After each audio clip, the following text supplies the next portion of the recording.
please sit around the table for the second masterclass of the Urban Days. We had a fascinating conversation yesterday with Carlos Moreno on the revolution of proximity, and we are very honored to have today with us François Gemene, professor at HEC, but also the academic director of the master degree on sustainability and social innovation. I think those are the best three key words we need these days, sustainability, social, and innovation, who's a specialist of environmental governance, but also on migration, an IPCC co-author, a great advocate of climate action globally, and you'll see highly passionate also about the topic and the unique ability to transmit, this passion to different constituencies.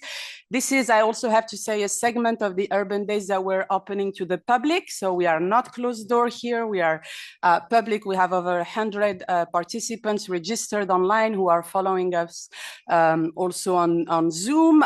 This will be recorded and made available in the public domain. So if you do not wish to appear on the video or be recorded, let us know. And this is being translated into French and English, and big thanks for the interpreters that didn't even have a 15-minute break from the previous session. We're really very appreciative of your support today. We'll spend a good 45 minutes together. We'll give Professor Gemene the opportunity to share a keynote around 20-25 minutes. He will do that in French, official language of the OECD, and then we'll have a free flow conversation. So all the new ones, please do join the table. Don't worry about the nameplate.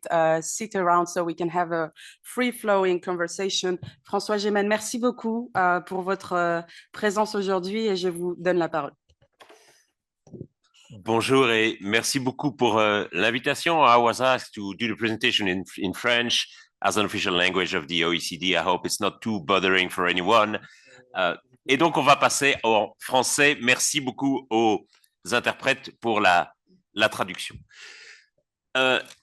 Effectivement, quand on doit parler de géopolitique du climat aujourd'hui, ce n'est pas un exercice facile parce que autant nous étions, je dirais, dans la foulée de l'accord de Paris et de l'accord de Dubaï de la COP28 en 2023, dans une logique de coopération et dans une logique, je dirais, convergente en termes d'accords internationaux, autant nous avons l'impression aujourd'hui que tout ce qui était en place à la fin de l'année 2023 a volé en éclats.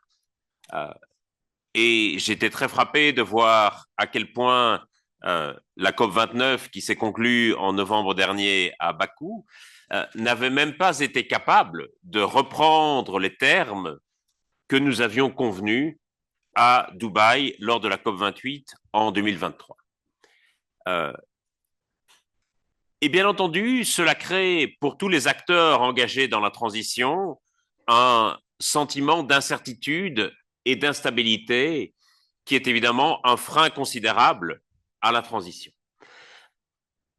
Cette incertitude, elle vient naturellement en premier lieu des politiques nouvelles engagées aux États-Unis par la Maison-Blanche, qui consiste à la fois en un retrait d'institutions de coopération, qui est évidemment particulièrement dommageable pour la coopération internationale sur le climat, parce qu'il s'agit d'une coopération où les efforts des uns sont alignés sur ceux des autres. En gros, chacun dit « je m'engage à faire ceci, si toi tu t'engages à faire cela ». Et dès l'instant où un pays majeur se désengage, ça donne évidemment une très forte incitation à d'autres pays à se désengager à leur tour ou à tout le moins à ne pas se réengager ou s'engager davantage.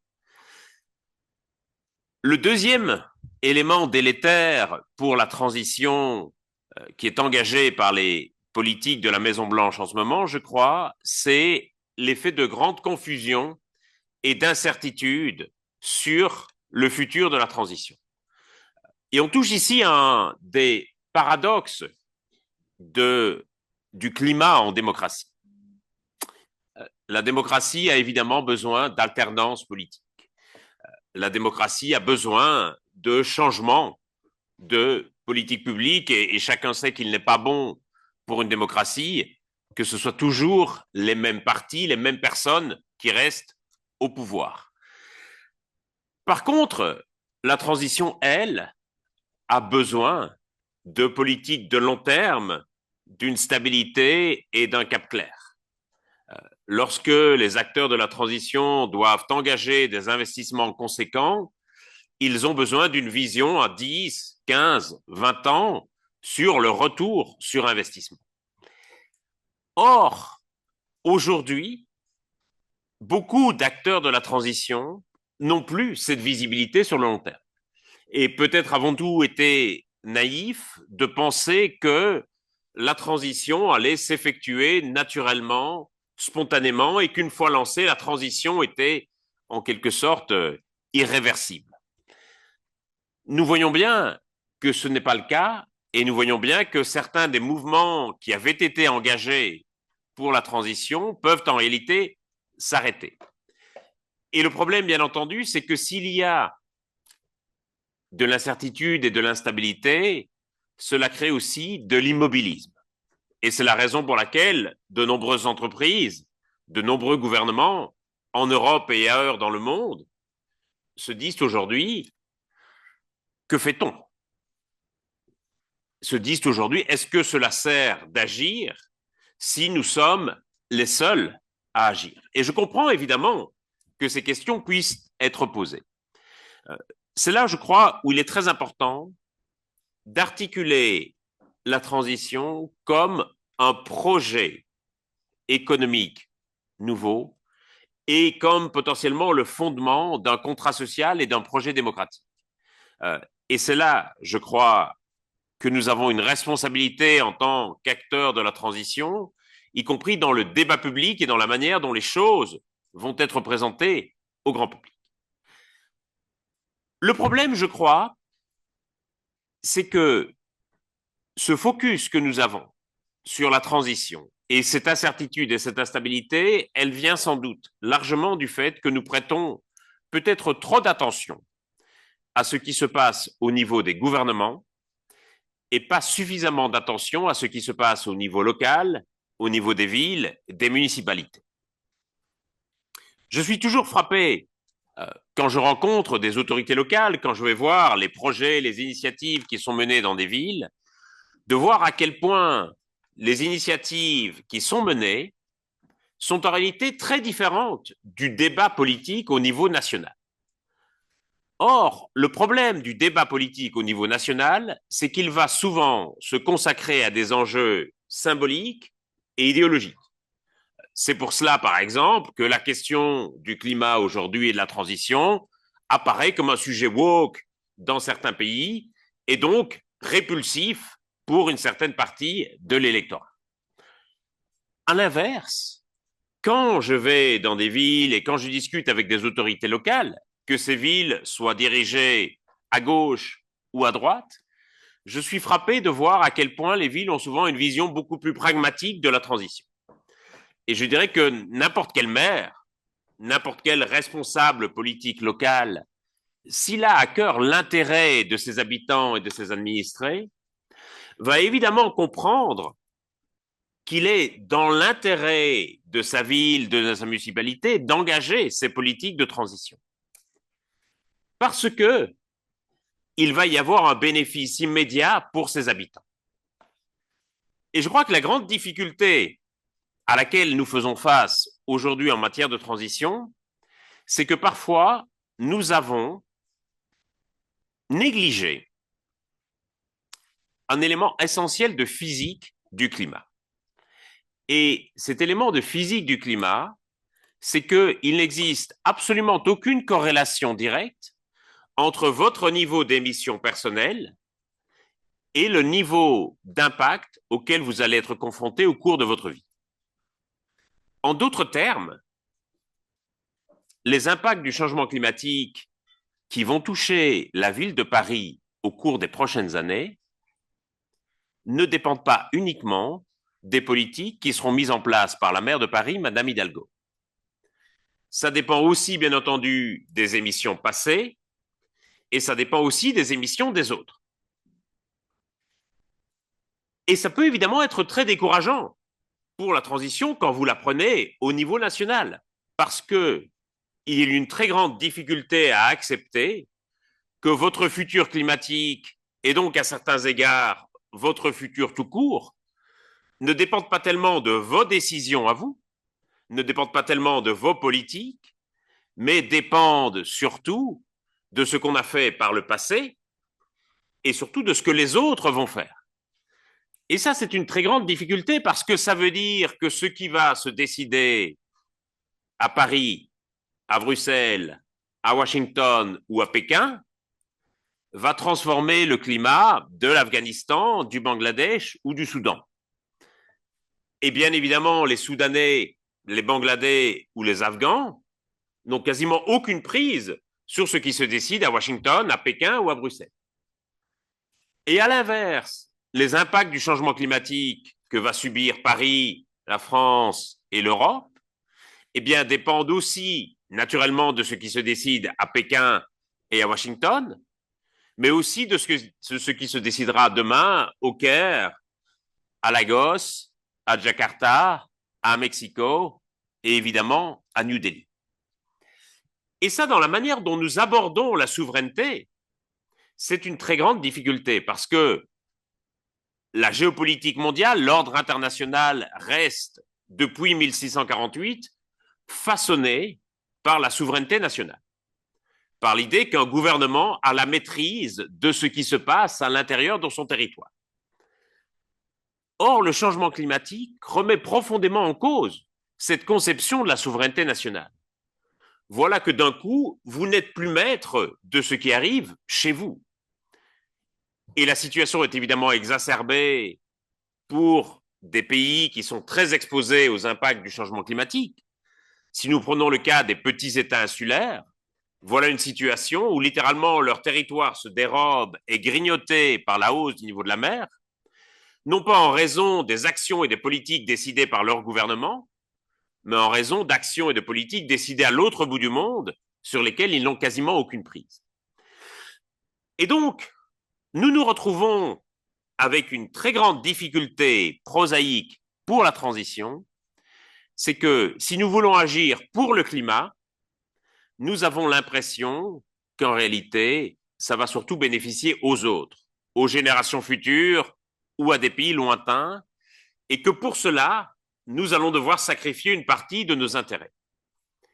Et je crois que c'est pour cela qu'aujourd'hui, la transition apparaît comme une contrainte à un grand nombre de gouvernements et que beaucoup, dans la géopolitique actuelle, vont se dire à quoi sert-il de nous imposer cette contrainte si nous sommes les seuls à agir? Nous savons que, quelles que soient les politiques que nous mettions en place, si, comme moi, vous êtes né au XXe siècle, vous ne verrez pas les températures baisser. Dans le meilleur des cas et dans le meilleur des scénarios envisagés par le GIEC, on peut s'attendre à un léger déclin des températures vers la fin du siècle, à condition qu'on atteigne la neutralité carbone d'ici 2050. Si, comme moi, vous êtes né au XXe siècle, vous serez mort avant de voir les températures baisser.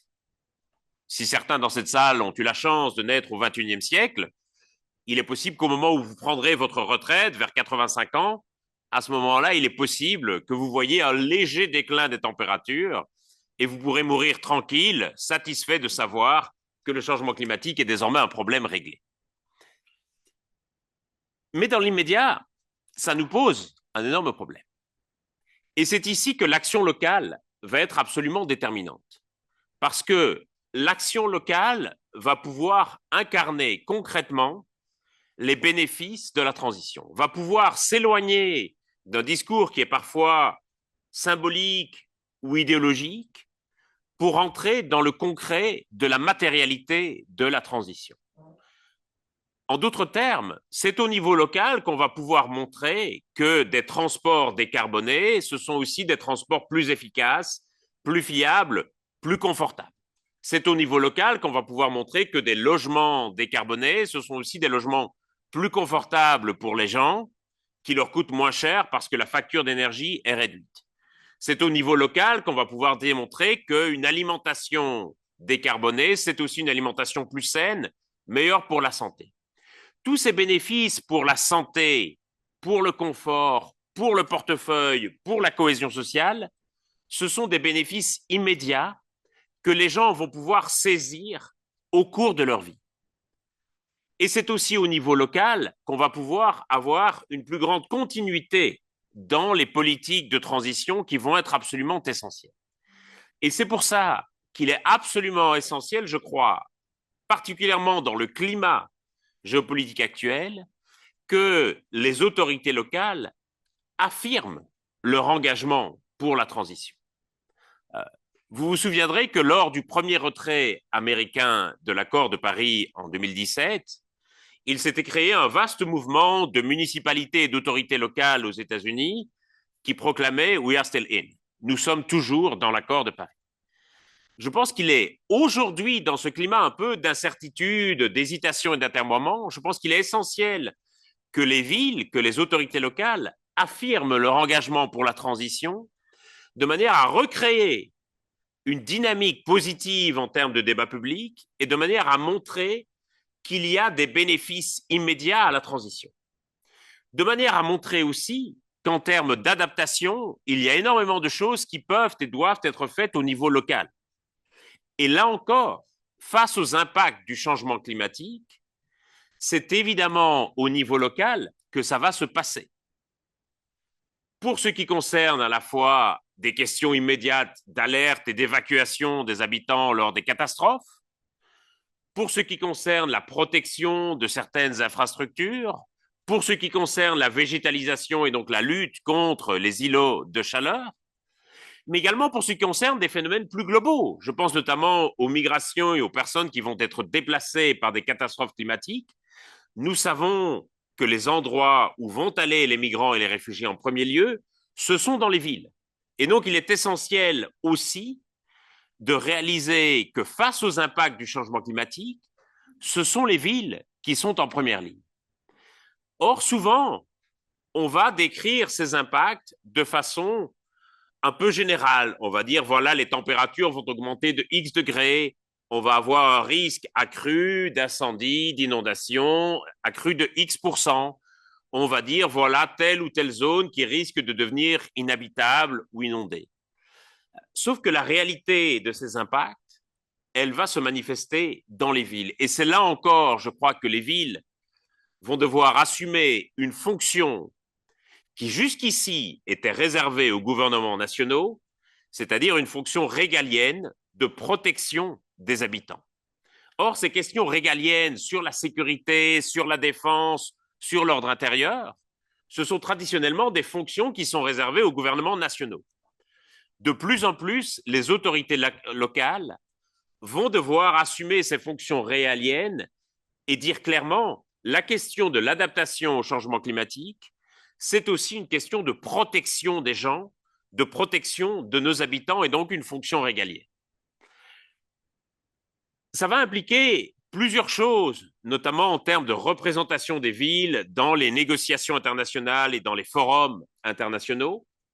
Je pense que ça doit impliquer plusieurs choses, y compris en termes d'alliance et de coalition des villes. On a vu des réseaux comme C40, comme l'ICLEI. Je pense qu'il est très important de donner de plus en plus d'amplitude à ces réseaux et j'espère que le CDE pourra venir en soutien pour que ces réseaux prennent de plus en plus d'importance parce que je suis frappé de voir combien, au-delà du morcellement géopolitique du monde auquel nous assistons aujourd'hui, au-delà du renforcement des nationalismes, je suis frappé de voir combien, au contraire, au niveau des villes, il y a une logique de coopération qui continue à prévaloir. Et combien les villes ont énormément à apprendre les unes des autres et sont très heureusement débarrassées de ces fléaux nationalistes qui souvent gouvernent la vie politique au niveau national.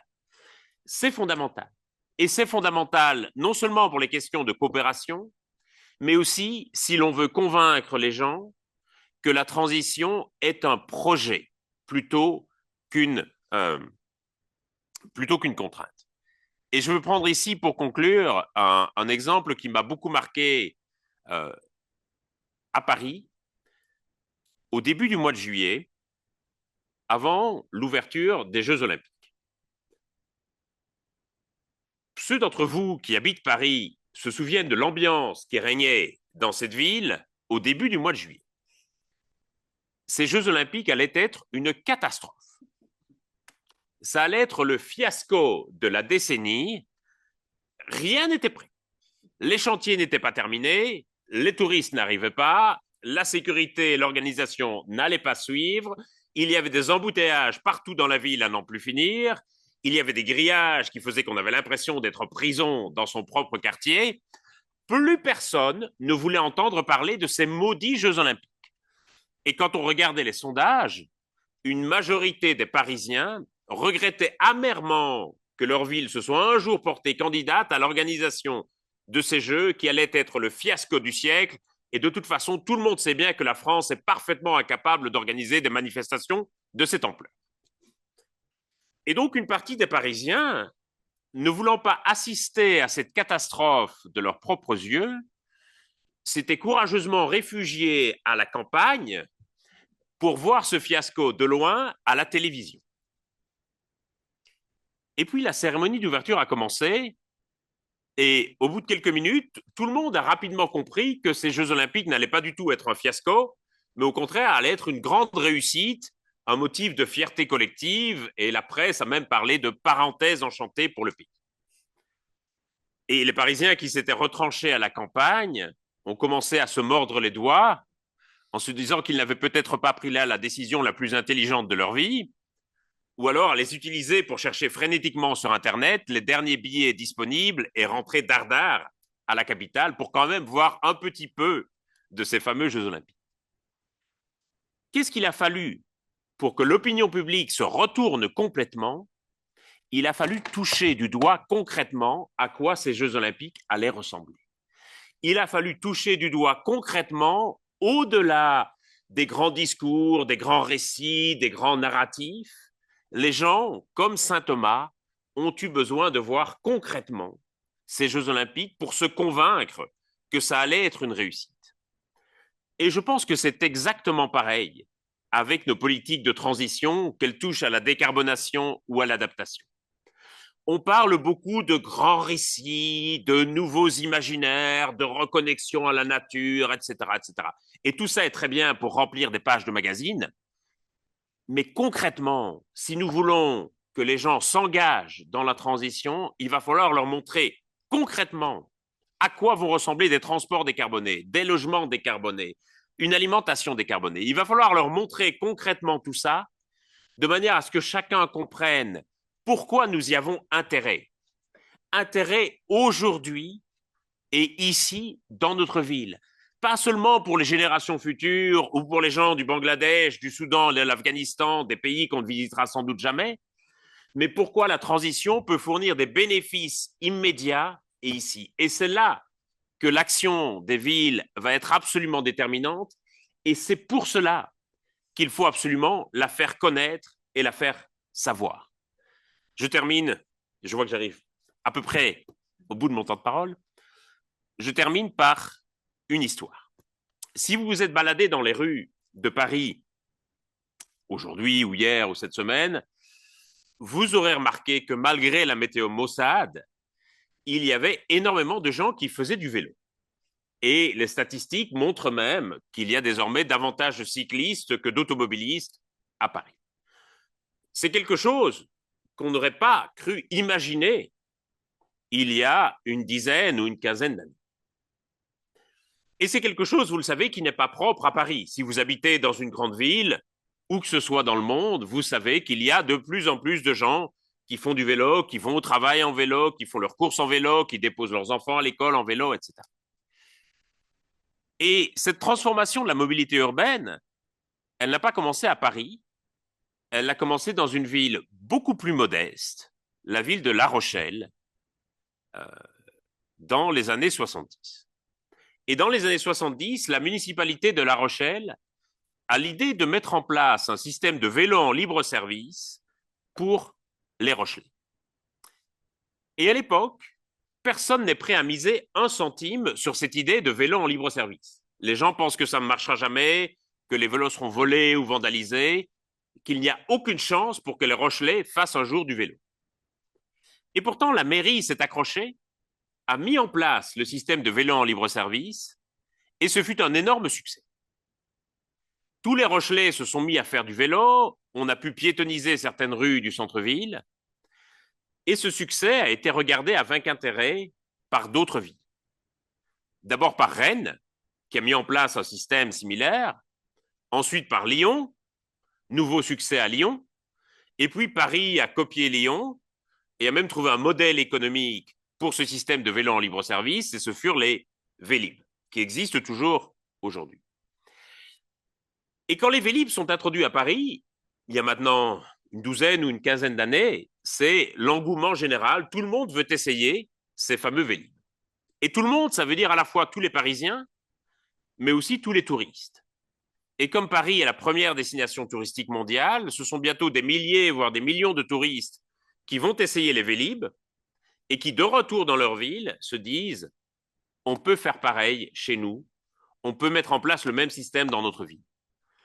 Et c'est ainsi qu'en l'espace de 2 ou 3 ans, la plupart des grandes villes du monde vont s'équiper d'un système comparable à celui des Vélib, et c'est ça qui va donner le coup d'envoi de cette transformation de la mobilité urbaine. Et ce que cette histoire nous dit, c'est que même une petite ville qui va prendre une initiative de politique urbaine, eh bien, elle a un levier de transformation à l'échelle mondiale, à condition de faire la publicité de ce qu'elle fait. Et c'est pour ça que les villes ont intérêt à s'inspirer les unes des autres, à regarder ce qui est fait ailleurs pour voir si on peut le faire ici.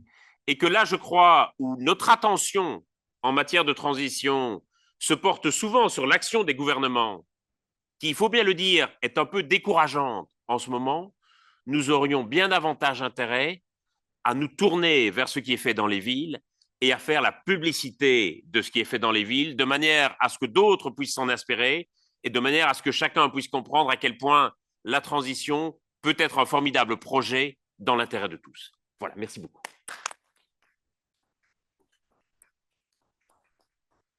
Merci beaucoup, François Gémen. Je vous avais promis la vision et la passion, et je crois que mission accomplie. Merci beaucoup. Ça nous laisse une vingtaine de minutes pour collecter les questions, les réponses, les réactions, les compléments. If you're not sitting at the table, do join the table, please. Jenny, Delphina, Stéphane, Marc. We have plenty of room. Don't bother about the nameplate. Use the nameplate to ask for the floor, but then just introduce yourself. And feel free to ask questions in English as well. Exactly. And then we probably switch to English from time to time. So who would like to react? I mean, I have dozens of questions myself, but I'll give a chance first to the stakeholders. Any reaction, compliment? Yes, please introduce yourself. Huh? Bonjour, professeur Gémen, je m'appelle Caroline Aldama de Witt. Je suis née au 21e siècle et plus qu'espérer les baisses de température dans mon vieillage, j'ai plutôt peur. J'ai plutôt peur de l'augmentation constante des températures vue dans la lancée dans laquelle on est. Mais j'ai aussi beaucoup d'espoir et c'est d'ailleurs pour ça que je suis stagiaire aujourd'hui à l'OCDE. Vous avez parlé de convaincre.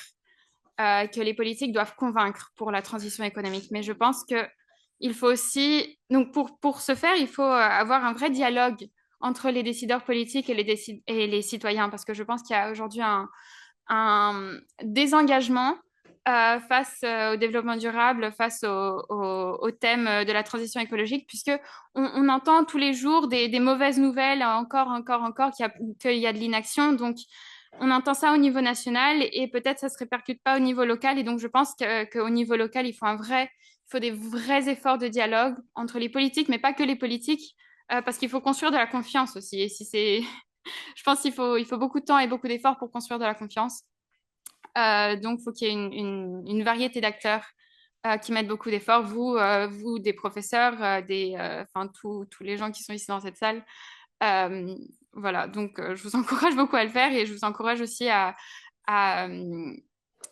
à impliquer les jeunes générations, puisque bah, nous, nés au XXIe siècle, peut-être on verra encore plus de malheurs face aux températures que vous. Donc, s'il vous plaît, mettez-vous en communication et engagez les jeunes. Merci beaucoup. Merci Carolina. On va peut-être faire le tour et prendre quelques questions, interventions. We go to Rogier et peut-être professeur, un corollaire au commentaire de Carolina, si vous avez un avis sur la Convention citoyenne et ce qui s'en est suivi. Je crois que pour beaucoup en France, c'est le lien directement avec ces aspects de confiance et d'engagement des citoyens. Rogier, from the World Resources Institute, you have the floor.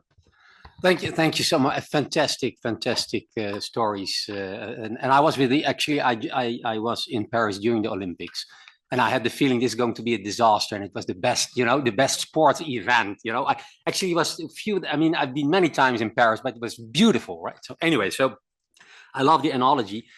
I also totally agree with the fact that, of course, we are in times of very bad news at the moment for climate action and the geopolitical, consequences, but the down-to-earth city stories about what a transition can bring and where people can benefit from is absolutely things that we need to do more and hear more of.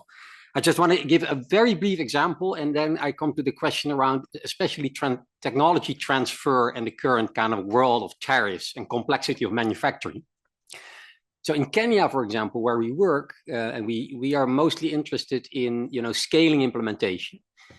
We work with all sorts of parties on electrification of transportation.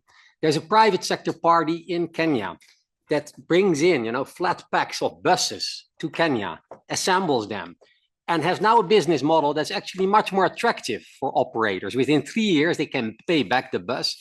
And now people, and I lived in Kenya for 6 years, so it appeals to me, now people are standing in line for the electric buses. Because electric buses are more quiet, you can charge your phone, right? They're comfortable, they're actually new, it's a kind of modernity. So anyway, I believe, so I don't rule out that Kenya itself, for example, can manufacture all that stuff in the country, but that takes way too long to achieve the targets that we need to achieve. So just kind of the politics of manufacturing related to the speed, some views. I mean, it's a big question, I know, but some views from you to share would be very much appreciated. Thank you very much. Go to Gaëtan from the international. Is it you? Yeah. So you go first. And then, did you raise your flag as well, Gaëtan? So you go second, and then if there's any other flag or willingness, and then Vincent, did you raise? Okay. So we have 3 more to go, and then UNEP, and then over to François. We do need to wrap up in 17 minutes. So go ahead. Please introduce yourself. So good morning, everyone. My name is Maria. I'm here representing the Paraná State in Brazil. Well, first, thank you, Professor Francois, for your masterclass today. And I just want to highlight a very important point here today, like maybe most of you already know, and I want to give an insight about it, actually. When we were talking about borders and the environment in general and crisis and climate change, I did a research in my bachelor before, and one of my main projects and the books that I've read for the studies was about climate change and the border, since we have no borders for this. And as you were talking about everything that we do here in France or in Brazil, or more specific in Curitiba, which is a very place to live and a very nice, calm city, which very high levels and standards, but it will impact in a different country and different areas. I just want to give you a very nice book to read, and it's about this lack of borders in the world. It's about, the name is Silent Spring from Rachel Carson. It was launched in 1962, if I'm not wrong. It's a very nice one. You should all read it, because when you start to learn this lack of border, we will start to understand the needs of change. And since this was launched in 1962 and is still very, very alive for nowadays, so I just want to give you this insight, and also to give this tip for you all. Thank you. Thank you so much, Gaëtan. Merci, professeur, pour votre exposé. Je suis Gaëtan Siou, je suis l'ambassadeur de la profession d'architecte à la COP. Et permettez-moi je suis né au XXe siècle, hein, comme certains ici. Permettez-moi d'être la voix du Sud par rapport à toutes ces questions et surtout la voix d'un petit État insulaire, l'île Maurice, où l'urgence climatique et se trouve complètement en conflit avec le temps long de la démocratie, le temps long de la gouvernance, etc. C'est une question de survie pour le Sud. On est arrivé déjà à 220 millions de réfugiés climatiques dans le monde, la plupart dans le Sud global. Et cette vulnérabilité, en plus, est accélérée par la conséquence des autres acteurs, hein. Alors, je vais vous donner un exemple concret d'une petite île, un petit État insulaire qui est les Barbades. Vu le temps long à la dernière COP à Bakou, le temps long que prend la gouvernance, parce que 10 ans se sont écoulés depuis l'accord de Paris, et pas un premier dollar est arrivé dans ces îles malgré toutes les promesses qui ont été faites. Et cet État, les Barbades des Antilles, a proposé, vu l'urgence, il a dit, je dois beaucoup d'argent aux institutions internationales, rayer ma dette et je vais utiliser mon propre argent pour mener à bien les projets contre ces urgences climatiques. Alors ma question est, comment accélérer tout ce processus alors qu'on a déjà promis depuis 10 ans toutes ces choses, hein? Et pour terminer, je voudrais citer aussi un livre qui est sorti il y a 2 ou 3 ans, Le ministère du futur. Peut-être certains de vous l'ont déjà lu, où des actes terroristes, éco-terroristes, écologie et terroristes, qui surgissent de part et d'autre dans le monde. C'est quelque chose qui peut-être nous menace. Merci Gaëtan. Vincent, d'Aix-Marseille. Vincent Fouchier, merci François pour cet exposé avec la hauteur de vue passionnante. Moi, c'était plus en réaction ou réflexion à partir de votre exposé. Quand on parle du climat, il y a les deux aspects. Il y a l'aspect atténuation et l'aspect adaptation. Et dans la discussion, qui est responsable de quoi? Le niveau local, et je trouve l'expression tout à l'heure était tout à fait intéressante, le niveau local est souvent beaucoup plus confronté à la question de l'adaptation et un peu moins directement, en tout cas, confronté, même s'il est directement concerné, hein, mais moins directement confronté à la question de l'atténuation. Et du coup, la répartition des rôles entre souvent l'État qui discute les grands engagements sur l'atténuation et le niveau local qui est confronté à la réalité de ce qui touche le sol, parfois ça peut faire un peu de la friture sur la ligne parce que le chaînage n'est pas direct. Alors, il y a des lois qui essaient de rapprocher les deux dimensions, mais il peut y avoir, y compris au niveau local, et c'est là-dessus, et on en parlait tout à l'heure avant la séance, c'est qu'il peut y avoir des contradictions. Il peut y avoir des difficultés à combiner à la réponse et à l'atténuation et à l'adaptation, et parfois même intrinsèquement à l'adaptation. Par exemple, on dit qu'il faut végétaliser plus les villes pour atténuer l'îlot de chaleur, mais on dit en même temps il faut densifier. Donc, concrètement parlant, comment on gère cette complexité parfois d'injonctions contradictoires quand on touche le sol? Du point de vue national, on peut dire les deux en même temps. Du point de vue local, c'est très difficile de combiner les deux et c'est un peu un challenge pour les collectivités territoriales. Et puis, je reprends l'expression tout à l'heure de saint Thomas. Je trouve ça très intéressant quand on dit il faut le voir pour le croire sur les solutions. Mais malheureusement, peut-être que c'est spécifique à nous, pauvres Français, mais il faut aussi le voir sur les conséquences. C'est-à-dire qu'on commence à bouger quand on est vraiment le nez dans le mur. C'est-à-dire que les incendies deviennent des dangers pour la population, que les cataclysmes, le vent, les tornades, les inondations deviennent telles qu'on se dit, mince, ça y est, en fait, on est touché. Mais avant de voir ça, on a du mal à réagir par anticipation. Et donc, je trouve que la notion de saint Thomas, elle se prête pas uniquement sur les solutions, mais y compris même en amont sur la prise de conscience des risques. Et, j'aimerais bien continuer un peu la discussion là-dessus. Merci Vincent. Et peut-être comme corollaire au point que Vincent soulève sur le nexus entre l'atténuation et l'adaptation, professeur, on aimerait bien avoir votre avis aussi sur le risque que sous-tend cette simplification, effectivement, que les États sont en charge de l'atténuation et les territoires en charge de l'adaptation.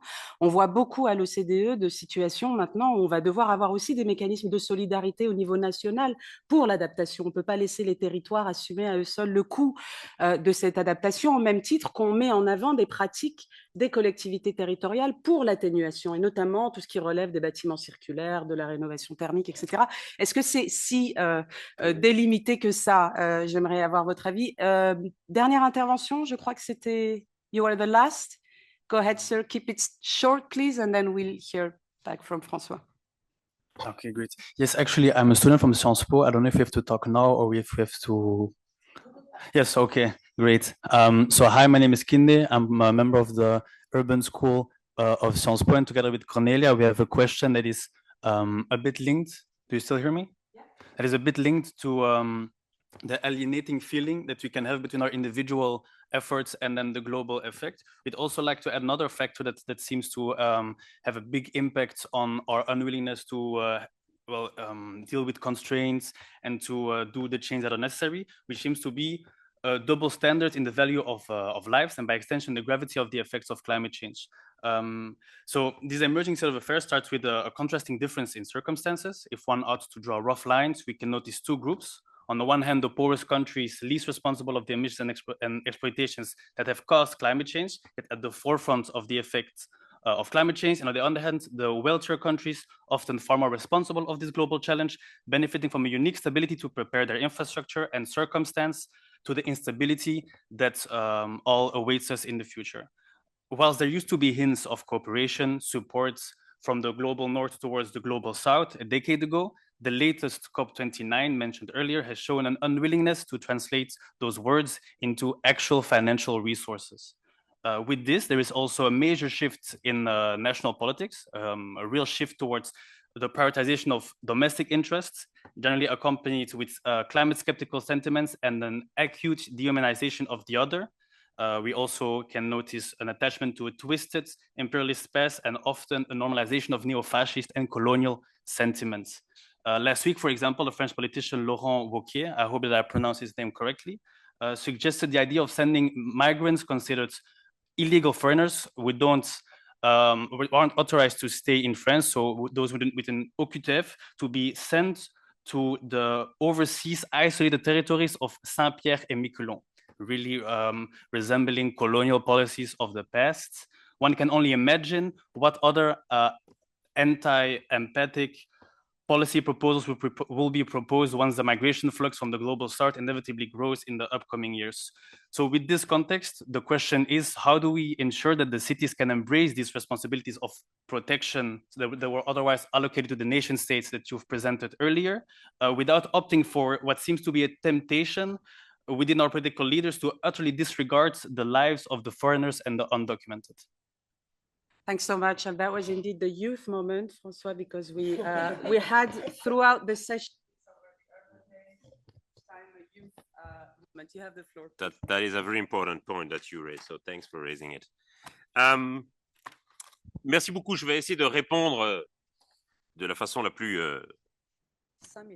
simple possible aux questions dans l'ordre dans lequel elles ont été posées. D'abord, moi aussi j'ai peur. Et je pense que tout qui s'intéresse sérieusement aux conséquences du changement climatique a forcément peur et est forcément inquiet. Peur à la fois des impacts eux-mêmes, inquiet aussi sur notre capacité à y répondre et à faire corps et à faire société face à ces impacts. C'est pour ça que la question de la confiance est fondamentale. Et aujourd'hui, je crois qu'un des problèmes de ce qu'on appelle la crise de la démocratie représentative tient au fait que beaucoup de gens ont l'impression que leurs préférences individuelles, que leurs peurs, leurs aspirations individuelles ne sont plus représentées dans la décision collective.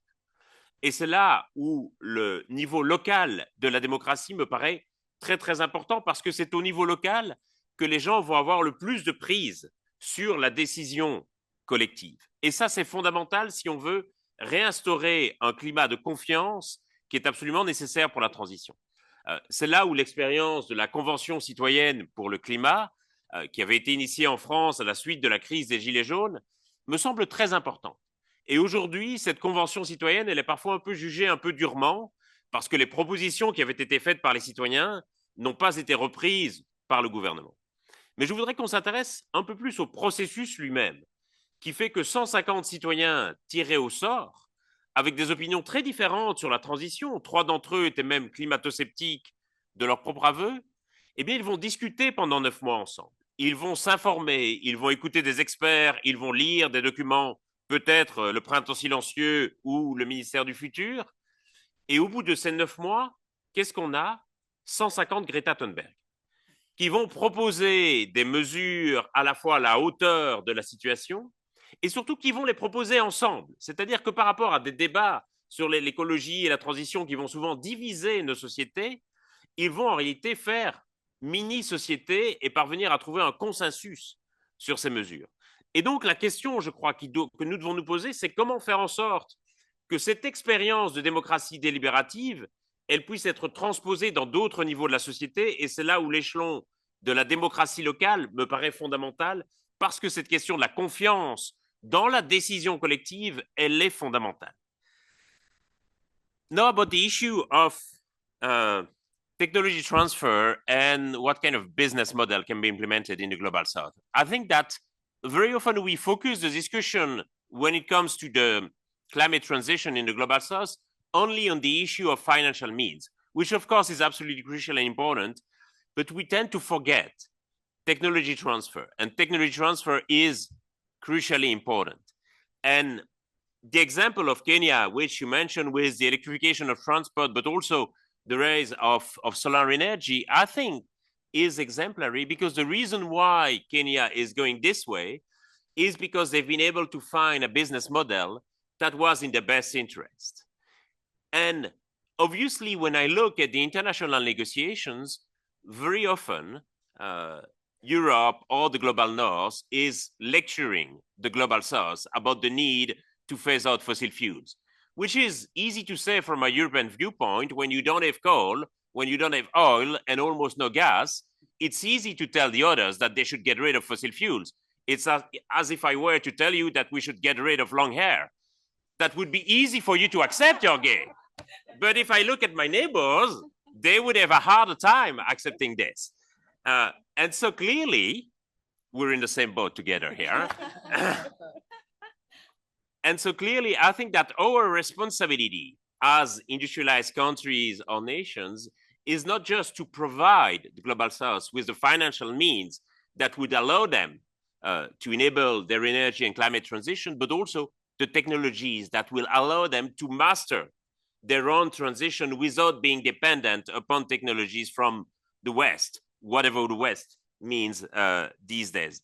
That is important, and that is the reason why cooperation, I think, can also happen between cities. I remember the time when cities were twinned with other cities, usually cities from the Global North twinned with other cities of the Global North for cultural exchanges. And of course, cultural exchanges are important. What if we were able to twin cities between the Global North and the Global South about the transition, about technology transfer, about the provision of financial assistance? I think that would be a lever that we could implement. And we need to be creative when it comes to providing funding. And je viens maintenant à votre question. Il se trouve que j'étais il y a 15 jours à Maurice en discussion avec votre Premier ministre précisément sur cette question des financements. On voit bien à quel point la question des financements est une pierre d'achoppement entre les pays du Sud et les pays du Nord, parce que c'est aujourd'hui un peu l'épine dorsale de ce qu'on appelle la justice climatique. Les pays industrialisés devant reconnaître leurs responsabilités, financer les pertes et préjudices. Le problème, c'est qu'aujourd'hui, les pays industrialisés n'ont pas beaucoup d'argent en matière de fonds publics et que donc on se heurte à une sorte de cul-de-sac, à une sorte d'impasse. Les pays du Sud ont besoin d'argent et les pays du Nord n'en ont plus. C'est la raison pour laquelle nous devons absolument être créatifs dans la manière dont on va mobiliser cet argent plus rapidement. Je pense notamment à des manière dont on va pouvoir mobiliser des fonds privés également. Je pense qu'il serait parfaitement logique, par exemple, que certaines entreprises, notamment du secteur gazier et pétrolier, puissent contribuer directement au fonds sur les pertes et préjudices. Je pense que nous pouvons aussi mobiliser énormément d'argent pour la transition à partir de l'épargne des individus. En Europe, les gouvernements sont pauvres, mais les citoyens sont très riches. Ils ont énormément d'épargne à la banque et je pense que beaucoup seraient tout à fait d'accord et intéressés d'investir cette épargne dans des projets de transition, dans des projets d'électrification des transports au Kenya, dans des projets d'énergie solaire à Maurice ou d'adaptation de l'agriculture à Madagascar. Non seulement parce qu'ils auraient l'impression d'agir concrètement avec leur argent, mais parce que ce sont des projets qui sont rentables aujourd'hui et qui ont du mal à voir le jour parce que nous restons coincés un peu au niveau des États. Nous devons absolument être plus créatifs sur la question des financements et c'est pour ça que je dirais, les initiatives, notamment prises par la Barbade sur la réforme de l'architecture financière internationale, sont importantes. Mais à mon avis, il faut aller plus loin et dépasser uniquement le seul secteur des finances publiques des États. Comment gérer la complexité et les injonctions contradictoires dans les villes où il faut à la fois végétaliser et densifier, et on peut trouver une myriade de contradictions comme ça. J'aurais tendance à dire, commençons par les politiques qui permettent à la fois de toucher des objectifs d'atténuation et d'adaptation. Par exemple, la rénovation thermique des logements permet d'éviter que ce soit des passoires thermiques en hiver, vous cochez la case atténuation, permet d'éviter que ce soit des fours en été, vous cochez la case adaptation. Et c'est encore plus le cas sur la question des bâtiments publics, je pense notamment aux bâtiments scolaires dans les villes. Et donc, j'aurais tendance à commencer par des politiques qui permettent de cocher les deux cases à la fois. Et puis oui, sans doute qu'il va falloir faire des arbitrages et qu'il va falloir aussi être créatif en matière architecturale. Comment est-ce qu'on peut à la fois densifier et végétaliser avec des jardins urbains, des jardins suspendus, etc. C'est là où je pense qu'il y a aussi une créativité dans le domaine de l'architecture qui peut et doit venir en soutien à cela. De même, sur la question de la solidarité, c'est essentiel parce qu'aujourd'hui, déjà en France, certaines collectivités ont du mal à trouver des assureurs, qu'il y a des zones du monde qui sont clairement plus exposées que d'autres. Nous savons que la cohésion sociale et la cohésion territoriale, c'est un élément essentiel de la résilience et qu'une société dont les individus sont très isolés, un pays où la cohésion territoriale n'est plus assurée, est aussi dans son ensemble plus vulnérable. Et donc, il va falloir trouver là encore des mécanismes d'assurance et de garantie qui permettent la solidarité entre des zones qui sont plus exposées et d'autres qui le sont moins. Finally, turning to the issue of migration and asylum, again, we have the same problem here, that for the transition.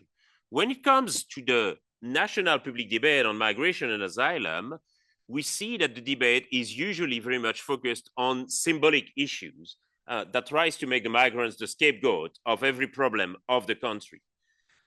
Yet, when you look at local policies, what strikes me is that those local policies are usually much more pragmatic and that cities are also on the front line when it is about providing housing, access to the job market, and when it is about clearly accommodating the migrants in the city. And those cities usually have in mind the well-being of their citizens, and that often includes the migrants. And a lot of cities have developed policies that really seek to foster the integration of migrants in the city, and that seeks also to look at how migrants can contribute to the sustainability of the city.